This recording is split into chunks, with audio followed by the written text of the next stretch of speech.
Great to have you along for the ride. Thanks a lot for stopping by. Glad to have this man back. He is a District 6 Republican, great state of Georgia. It's Dr. Rich McCormick. Doc, how are you? Good to see you again. It's great to be with you. Looking forward to it. Last time we spoke, we wanted to get into AI. We didn't have time to, and we covered so many topics it wasn't even funny. I want to do that this time, but obviously top of mind for most people watching and listening has to be what's going on in Israel.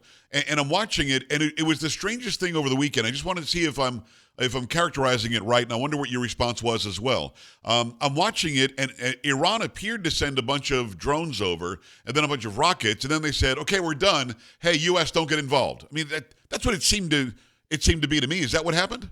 There's a lot of rumors out there right now. I have not had the secret brief on that particular incident. Right. One of the things I know is a guy who just kind of looks at how the world is and looking how the Ayatollah has to actually appease his very violent subsection of his community in Iran, looking at their government and how violent they are to begin with, how they sponsor terror throughout the world. Some of our worst enemies, Hamas, Hezbollah, the Houthis, the Russians, the Chinese. Think about who the people they're working with, what they're doing around the world. They're sponsoring global terrorism throughout the world. But what's weird about it is there seems to be this kind of unholy alliance between the Democrats and the Iranian government.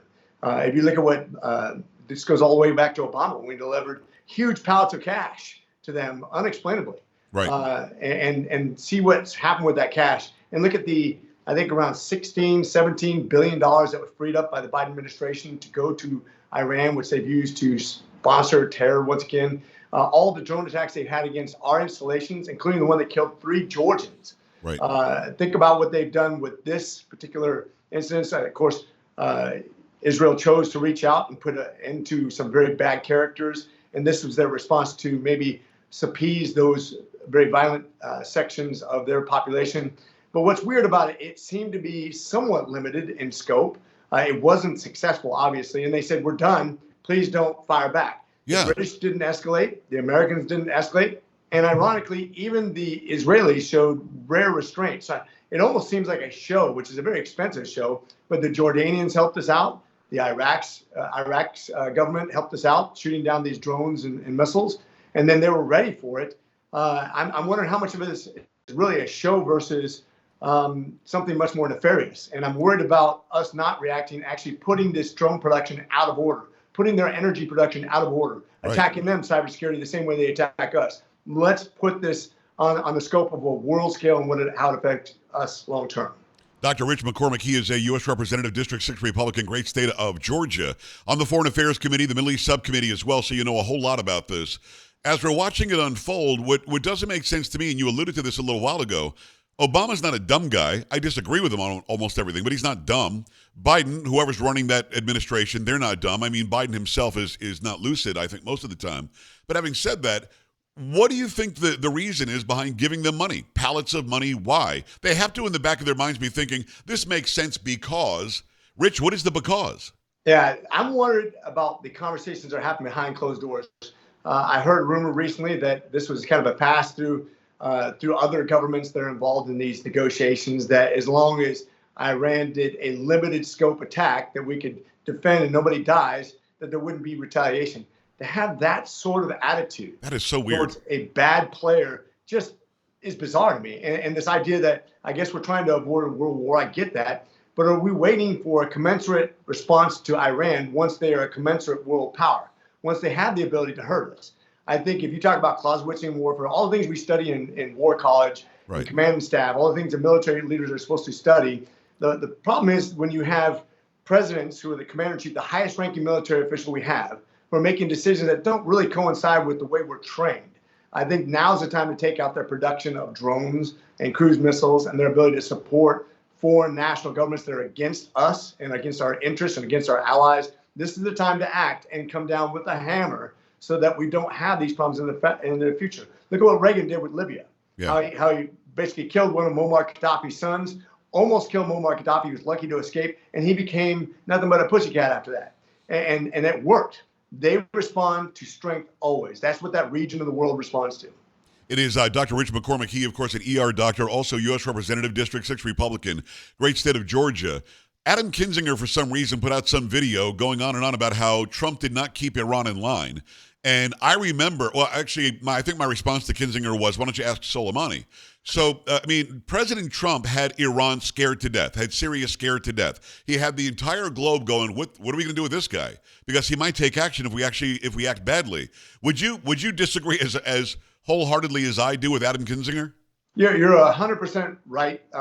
This region always responds to strength. This is when I was briefed, whether I was a Marine or when I was an ER doctor as the head of emergency medicine in Kandahar, Afghanistan, when we were in the Persian Gulf a couple times, right, or when I was in Africa. When you look at these bad actors, they all understand one thing. They understand strength. They understand the ability for us to reach out and touch them in very personal ways, as well as their families. Trump was that guy who they did not trust to go against, just like Reagan was that guy.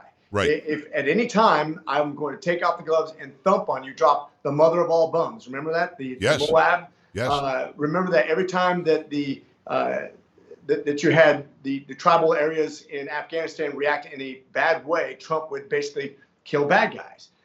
They responded. As a matter of fact, when we were briefed about going to Afghanistan and why they kept on switching their allegiances to the Taliban or to the government or to the warlords, we were briefed because they're just trying to survive to the next generation. That's what the average person is trying to do. They want to know who's going to win, and they'll go with that. If they feel like they're going to lose by going against us, they will not go against us. That's just the way that region works. They're just in survival mode most of the time.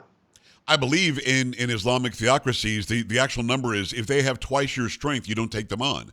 And that's a smart move, I would say. They, for some reason, think that they have the backing, like the Palestinians think they have the backing of Iran or maybe the backing of Qatar or somebody who's backing them, which gives them equal strength to Israel. Israel, quite literally, just tell me if I'm wrong about this, could wipe Gaza off the map today if it wanted to. 100%. First of all, realize that the restraint they're showing, I know everybody says, oh, there's tens of thousands of people being killed, and war is a horrible thing. And we forget that sometimes in World War II, we had 100,000 people die in Tokyo in one night due to a firebombing, which we did on purpose to kill civilians, to break the will of the people. We had almost 200 people executed for war crimes that were Americans during World War II. Right. No war is clean. Bad things happen during war, but the modern war that we have executed both in Iraq, Afghanistan, in Gaza, and other places is incredibly restrained. I know that a lot of innocent people are getting killed. That is a horrible byproduct of Hamas and how they shield their troops and their weaponry with these hospitals, with these schools, other things like that. It doesn't mean that Israel does not have a responsibility to do their very best. Right. But it is a horrible, horrible situation that was started, by the way, by Hamas coming in, and people say, oh, no, it's because they're being held hostage by Israel and the government. Look, we have other places like Taiwan that are separate from China. Yes. They're doing just fine because they focus on their business, on productivity, instead of terrorism and electing terrorist governments. Gaza has some really big decisions to make into the future about who's going to lead that country into the future. If it becomes a country recognized by Israel, it's really going to depend on what the leadership is. That's what this always boils down to. And my heart goes out to those people that are innocent and are caught in the crossfires. Yeah, I agree. It is Dr. Rich McCormick. He's a U.S. Representative, District 6 Republican, great state of Georgia. One last thing on Iran. I've been told my entire life that the Iranian people love us. They love Western culture. They want to be more like us. Yet we sat back and let the Shah be removed and had this theocracy take over in the 70s, and it's still there. I feel like Obama had a chance to support the people of Iran and possibly get them some freedom or some semblance of freedom. But these people really have a locked fist around the will of the people of Iran. What can we do for the people of Iran without going to war? And I don't want to do that. But what can we do to support their uprising, to take over and take back their government? So I have a huge Persian community in my district. A lot of people around the United States have these huge Persian communities. They say the same thing. What can we do? Well, first of all, support those people who are trying to rise up, those people who are being rebellious, those people who are trying to be integrated with that community, whether it be online and other ways, secret communities.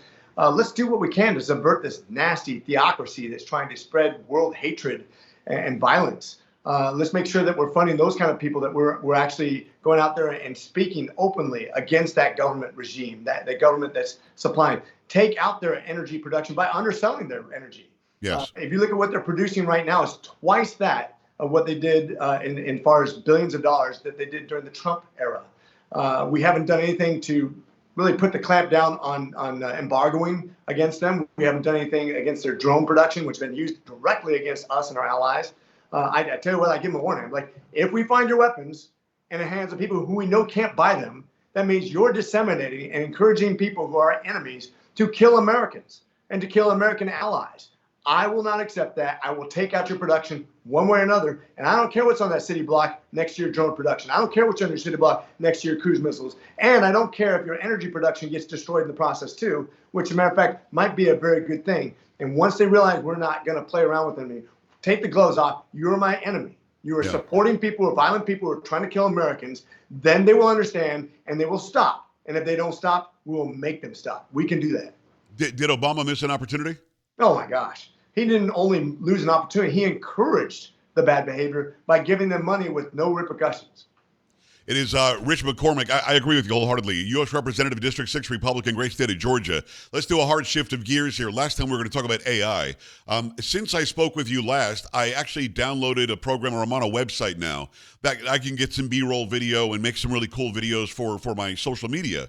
And it said, give me a voice sample. And I did. And it did like a 2-minute video of me voicing something over I'd never said. Now, I can tell it wasn't me. The inflection was a little bit different. Some mispronunciations were in there. But, man, it sounded an awful lot like me, Rich. I mean, it's scary technology. How much it's advanced in just 2 or 3 years is mind-blowing. I mean, there are videos of people where I've actually been contacted. Hey, did this Congress member really do this video? And some of it was pretty nasty. I'm like, well, no, that's a deep fake. So what do we do about technology? How can we know that it's really the person or the voice that we think it is? Yeah, and if deep fakes aren't the scariest thing to anybody in Congress, I don't know what is. This directly affects us as politicians. And you just named it. I mean, AI is just getting started on this. And look how good it's become. Imagine what it's going to be 5 years from now. We'll be exponentially better at mimicking my looks, my expressions, my tone. Right. It can make me say anything I want to. I had somebody send me something that was me singing. I'm like, what the heck is my face? It's crazy, right? No, well, let me add to that. There's a whole new generation learning about Elvis Presley who's singing modern songs now, which, of course, he can't. He died in 1977. So is there an earmark? Can you look at something and say that's definitely not the real person or not? So we're trying to get some watermarks to make it legit, to put guardrails on this. But it is hard. I already had a guy with the voice of Morgan Freeman make a commercial against me. I thought it was clever. It didn't bother me, but it was. That's just the beginning. And the question is, are people going to have to copyright their voice, copyright their look, so that you don't have endorsements or perceived endorsements from different very famous people? I imagine having the voice of Darth Vader speaking against or for you. It could be a very powerful ally. Yeah. These kind of things are happening into the future, and we have to put guardrails on not just that, but AI in general. We have so many things to talk about. Let's start from the beginning. The CHIPS Act made sure that we had more production here in the United States of different chips, but it didn't really specifically address AI. 90% of the world's AI chips are produced over in Taiwan at TCMJ. I think that's what TSMC. I'm sorry. And that's the factory that produces the great preponderance of AI. Where do you think China just announced they're going to take over by 2027? Taiwan. Well, and I was going to ask you that. I mean, you led me right down the road. Obviously, China, first of all, China says ethnically it's ours anyway, one China policy. But then you take a look at it. What specifically is this small land area? What does it do for China? And you're right. It's all about chip and the raw materials. If you think about what Taiwan offers, it's the one place. So production is the hardest part of this chip making process. China can't do it because they don't have the materials. Matter of fact, even if they took over Taiwan, they would have some real problems because we supply some parts and some gases that they don't really have in Taiwan. They have to import it in order to do that. But imagine if they controlled the world's population or the world's ability to produce AI chips. It would be the biggest transformative shift of power you've ever seen. We're already seeing huge amounts of money going to Iran and Russia because of the way that we're doing our energy production. Not good for the United States. If we have AI production shifted over away from us to an unfriendly country, it would be catastrophic, not just to our industry, to our economy, to our production of things that we're going to really see replace humans in the near future as far as the way that we work, the way it thinks, the way it does cybersecurity, the way it defends against cybersecurity. This is going to be the most transformative technology of our lifetime.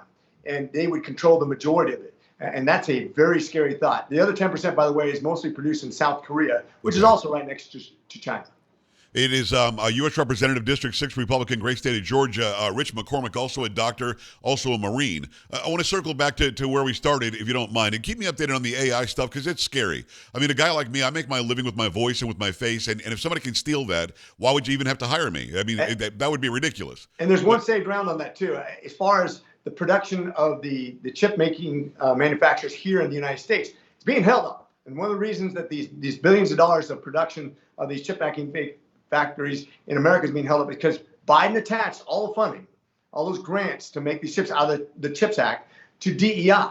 So you have to hire a certain number of people from different demographics, which we don't have, in order, because God forbid you have too many Asians or too many white people or too many whatever.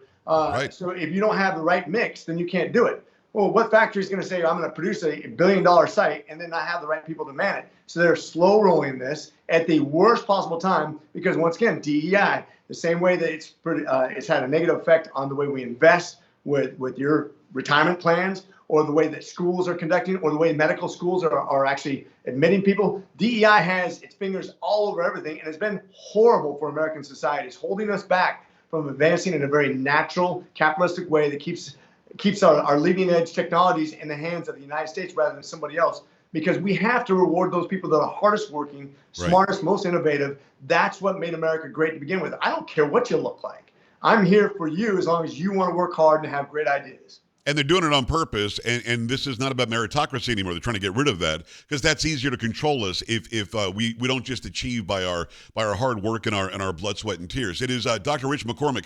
Very quickly on this, New York, Chicago, San Francisco, San Antonio, where I am, there are all of a sudden, not grassroots, this was planned, protests. Free Palestine. Go Palestine. Israel is bad. Right after Israel was just attacked by Iran.